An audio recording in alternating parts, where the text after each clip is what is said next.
So today we are going to talk on classroom discourse. What happens in the classroom and how can we improve this classroom discourse. So this is going to be the topic of our conversation today.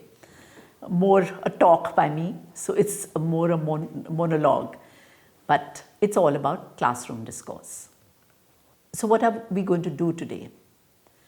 We are going to explain classroom interaction. We are going to critique the initiation, response, feedback, exchange structure. We are going to discuss how we can promote meaningful interaction in our classroom. We are going to actually enumerate a few techniques for promoting, negotiating interaction. That is the best kind of interaction in the classroom. And we are going to develop a kind of classroom interactional competence. So what happens in an actual classroom? Who gets to speak? What do they talk about? What does each participant do with the various opportunities to speak? That's a task. What sort of atmosphere is created in the classroom? So is the teacher in a bad mood, is angry, are the students tired? And what accent or dialect or language is used? Because that also plays a huge role. So we have a model, which is Van Leer's model, of 4 types of classroom discourse in an L2 classroom, which is second language classroom. The first, which he calls, is less topic orientation, less activity orientation. So it's like a typical conversation. It's the least structured, allows the most freedom for self-expression. Normally cannot happen in all classes, should happen from time to time. Then second is more topic oriented, less activity oriented. And this is actually what happens during a lecture or an instruction, where there is very little space for interaction. Here it is all about the teacher. There is little exchange of ideas or opinion. The third category is more topic oriented and more activity oriented. And this occurs with the information to be exchanged follows specific and predetermined lines, as in an interview. And then we have the final category. For example, less topic orientation and more activity orientation, which is pair work, group work, also happens in the classroom. So what happens in most classrooms? In most classrooms, you follow the IRF sequence, which is basically IR, where it is the teacher who initiates and the student who responds. And the EF, which is an optional evaluation or feedback by the teacher. In a later version, it was the F, which was follow-up. So this is what happens in most classrooms. So what are the typical characteristics of a class? The teacher totally controls the topic of discussion. She controls who is going to participate and when that child is going to participate. The role relations between the teachers and the learners are unequal. And the teachers are responsible for managing the interaction which occurs. Teachers, of course, talk more. And why is IRF so popular? Because this is what is expected.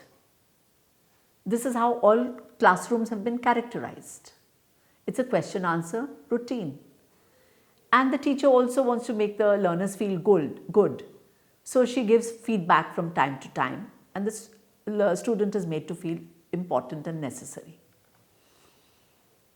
And however, this is a very asymmetrical relationship. This is a relationship where the power in the class is primarily with the teacher. It's not an equal relationship. It's not what we want a teacher to be, a learner among learners, and not some alien. Finally, time constraints are there, so teachers have to use the question and answers because that will help finish the syllabus as quickly as possible. So this is an example where the teacher is talking to Rita and she's telling her, could you explain something about law and order in our country? What happens if you commit a crime? And so the learner goes on and the teacher encourages yes. And then the teacher encourages more, yes. And what's the word, Rita? And then again, and they go home. Very good indeed. So this is a normal IRF model. What is the negative effect of the IRF structure? It gives minimum interactional space to the learners. The teachers talk and talk and talk, and the learners don't get enough opportunities for language use. And in order to facilitate learning, we need to have learners speaking much, much more. And they should be actually the central figure in the classroom interaction. Another very important negative effect is that the interaction becomes mechanical and monotonous. So let's talk of normally, what are the features of classroom discourse? We have elicitation techniques, teacher asks questions, and the students answer, and the teacher is in control of the discourse. And then you have display questions where the teacher knows the answer, and the learner also knows that the teacher knows the answer, but you have to satisfy the teacher.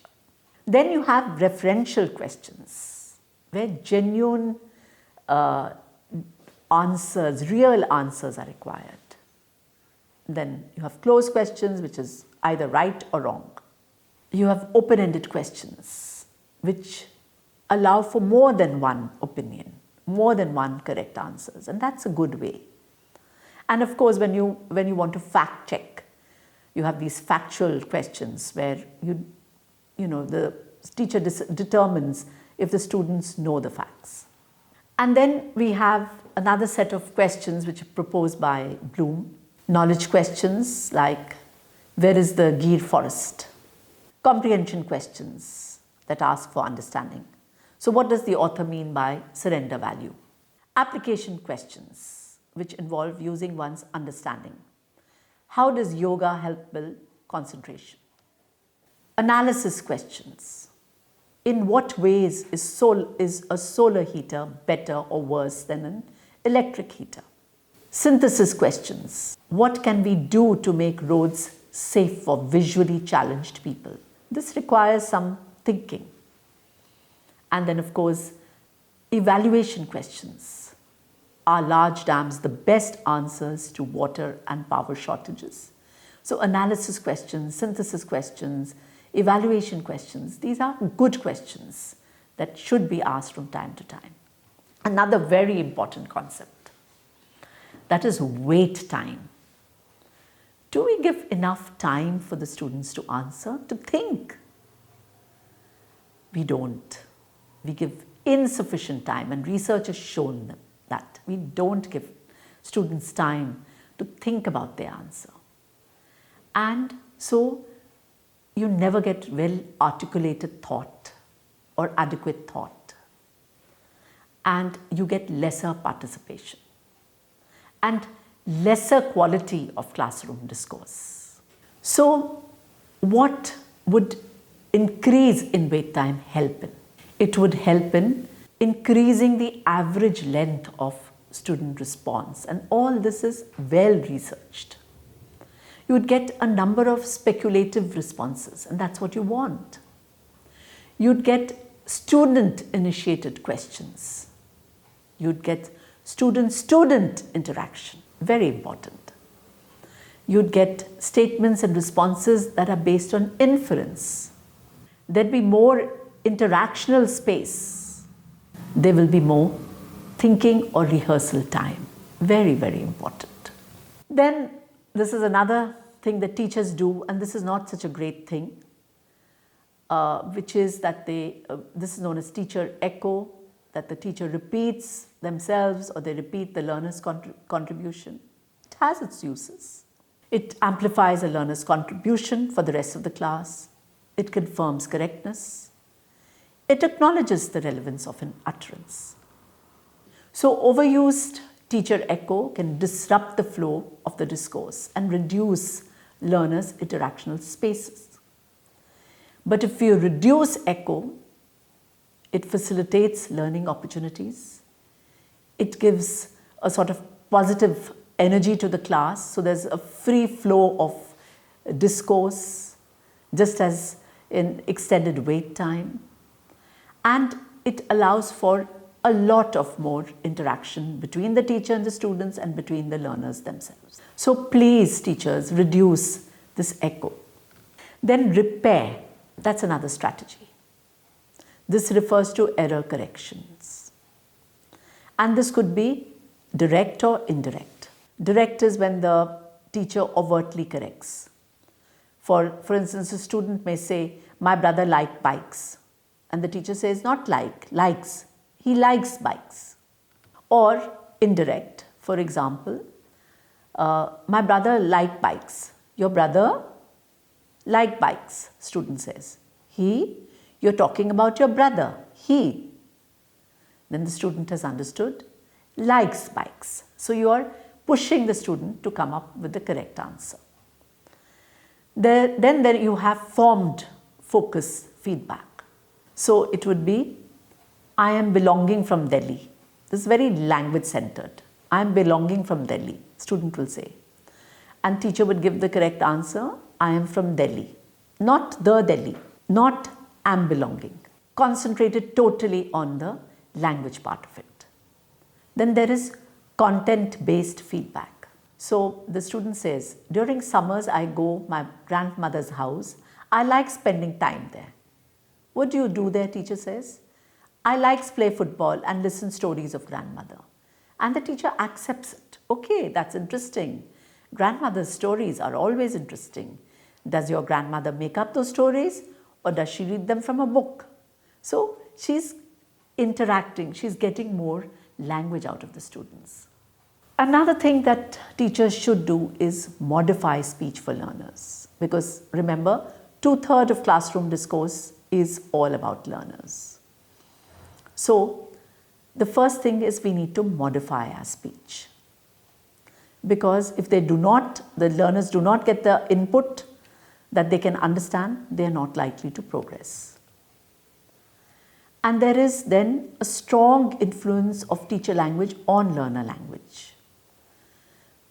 So they are the models actually, sometimes the only models for the students. And so they have to be very careful when they modify their speech for the learners. And then the third reason for speech modification is that learners often face difficulties in understanding their teacher's speech. So you have to simplify. So what do you modify? You modify your vocabulary, you simplify your grammar, you make your pronunciation slower, and you use gestures and facial expressions. Tardif has identified 5 modification strategies: self-repetition, linguistic modeling, which we've already talked of, providing information, maybe redundancy, providing more and more information on that subject, expanding on an utterance, and then using elicitation techniques. Then, of course, there are other modification techniques like confirmation checks, like, so you mean, or comprehension checks, did you understand? Or repetition, where the teacher repeats herself or makes the student repeat the utterance. And reformulation, that is rephrasing a learner's utterance. Completion, finishing a learner's contribution. Backtracking, returning to an earlier part of the dialogue or the interaction. So there are some examples. The teacher says, for instance, tell me again, what do you mean by that? Which is a clarification request. The learner then goes on. The first is the introduction. The second is this. And you introduce yourself in a few words about yourself and where you live and what. And the teacher says, so yes. And then it's a problem. And the teacher says yes. And then again the learner goes on.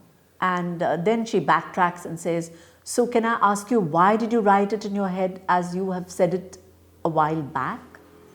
And the learner says, I don't know, it's like a rule. So the teacher says, right, so it's like a rule. So what do you mean? So, constantly pushing the learner. Then scaffolding, very, very important device, because this is giving the learners cognitive support. It is giving the learner vocabulary. It is helping the learner. And this is done by reformulation, where the learner's contribution is reworked using language which is more appropriate. Modeling, which is by appropriate pronunciation, stress or intonation. And then there is extension, where an utterance is extended, made more comprehensive or more comprehensible to other students. And of course, we come to negotiated interaction, which is talk management. And so this helps, and talk management, we would say, it refers to the ways in which the participants, that is the teachers and the learners, conduct their classroom conversation so that they achieve the immediate learning goal. And the structure of the information exchange determines the way in which the talk is managed. And the teacher breaks away from the IRF pattern and is engaged jointly in meaningful classroom talk. And it encourages the learners to struggle to express themselves, which is very important. So, in classrooms where negotiated interaction is missing, the teachers end up answering their own questions, or they stop with the first correct response. They don't go to the next student. They don't give opportunities for other learners to stretch their linguistic repertoire and take part in classroom discourse. So it's better to ask referential questions, allow for more open-ended answers, have meaningful discussions in the classroom. And this can take place only when we focus on meaning and instead of always evaluating linguistically and then moving on. Look at chances for meaningful discourse. And then of course topic management, and this is defined, topicalization is defined as a process by which teachers take up something the teacher or another learner says and makes it to the next topic. Makes it into the next topic. And there are several advantages of letting learners have control over the topic. Very important to let learners have control over the topic. One, the linguistic complexity of the input can be tailored to the learner's own level. It creates better opportunities for negotiating meaning, especially when a communicative problem occurs. It makes the production much more complex and extensive on the part of the learner. So this is what we want actually, a classroom interactional competence where teachers and learners interact, and this is used as a tool for mediating and assisting learning. It puts the teaching learning at the center, and this argues that when you improve classroom interactional competence, both the teachers and the learners will immediately improve learning and opportunities for learning. And when we interact in the classroom, we focused primarily on the learner's ability to produce correct utterances rather than negotiating meanings or clarifying a point or idea. So what we need to do is not just concentrate on the learner, but have meaningful negotiation of meanings or clarification of points or views of ideas. So it is a shift in focus on actually on the individual as well as the collective competence. And proponents of this idea argue that being accurate and fluent is not sufficient. Learners must pay attention to the context of the interaction. They must listen. They must show that they have understood. They must clarify meaning. They must repair their breakdown and all that I talked of earlier. So they have to do all these things. The focus on interactional competence allows the teachers to concentrate on the ability of the learners to communicate the intended meaning and to establish joint understanding in the classroom. So rather than fluency, we see that classroom interactional competence is concerned with confluence, which is the act of making spoken language fluent together with another speaker. So it's not about this one learner's fluency. It is a conversation. So what is confluence? Confluence highlights the ways in which speakers attend to each other's contribution and focus on collective meaning making. This is actually the heart of classroom communication, where the participants, that is the learners and the teachers, are engaged in a constant process of trying to make sense of each other, of negotiating meaning, of assisting, of asking questions, of supporting, clarifying. Thus, both inside and outside the classroom, this is important. It is important to be confluent rather than just fluent. So how do we develop CIC? Essentially, this entails an understanding of the need to use the language appropriately for the teaching goals, and it is adjusted in relation to the co-construction of meaning and unfolding of a lesson. Secondly, it facilitates interactional space. Learners are given adequate space to participate in the discourse, to contribute to the class conversation, to receive feedback of their contribution and to give feedback themselves. Thirdly, the teacher is able to scaffold, paraphrase, repeat, and so on. And so through shaping discourse, a teacher is helping learners to say what they mean by using the most appropriate language to do so. Finally, CIC makes use of effective eliciting strategies. This is the ability of the teacher to ask questions, to refine, to define, to adjust these questions, to clarify to the learners what is central, and that is the defining notion of CIC. And so what we've discussed today is the importance of promoting meaningful interaction in the classroom, and this lies with the teacher because the teacher contributes 2/3 of classroom speech. It is important to optimize our discourse, not maximize. Understand, not maximize, but optimize our discourse. To restrict IRF structure, promote negotiated interaction in the classroom in order to provide a rich learning environment.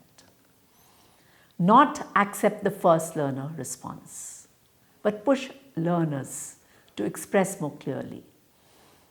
Don't look for correct answers, but facilitate interaction. And then as teachers, we need to be active listeners, constantly reaffirming, questioning, clarifying whatever that the learner is contributing, so that we can co-construct meaning effectively in the classroom and thereby maximizing learning opportunities. Thank you very much.